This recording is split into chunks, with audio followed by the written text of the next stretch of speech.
Something that dating accounts have seemed to discuss more often is that you're not supposed to date a dude who makes like less money than you.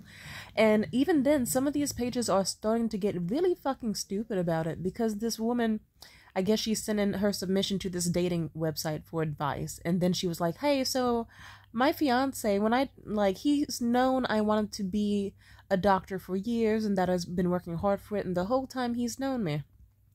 And then now that we're engaged and he found out that I'm about to graduate and how much money I'm about to make with the new positions I'm being offered, he's telling me to give up my dreams and that he can't stand to look at me now because I will be considered making more than him and he won't like that.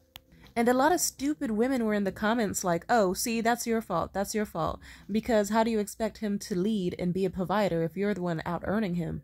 Like, and then also shitting on her for, I guess, wanting like a different last name than him, although it was already discussed beforehand that she always wanted to keep her own name, but he was offended by that. So he was basically like, hey, you need to lose your last name and you need to quit your fucking career, or else I'm not going to be engaged with you and you need to move out and we're breaking up.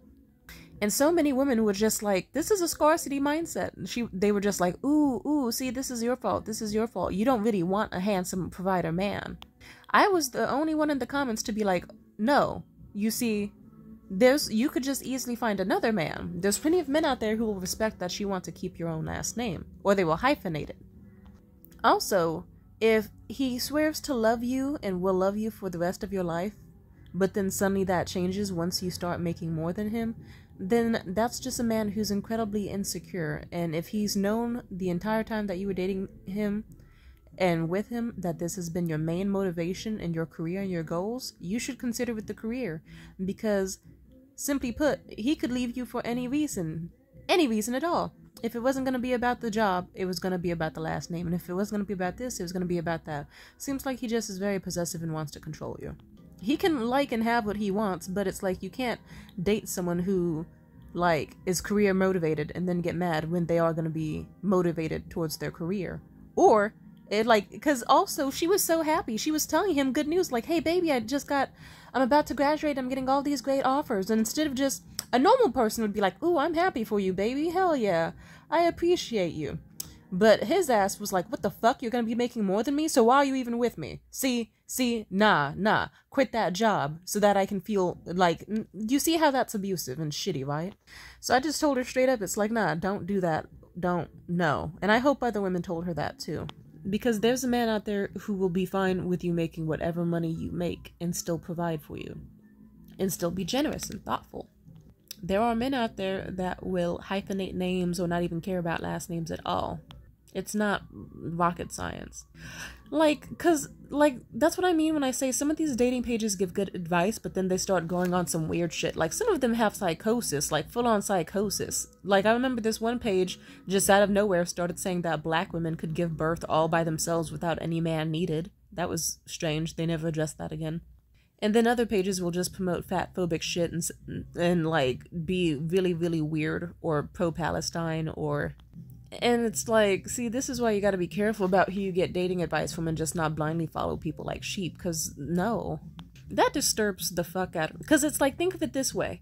Imagine you were with someone and you're like, oh my god, baby, I'm gonna have my absolute dream goals accomplished and I love you and I can't wait to get married to you.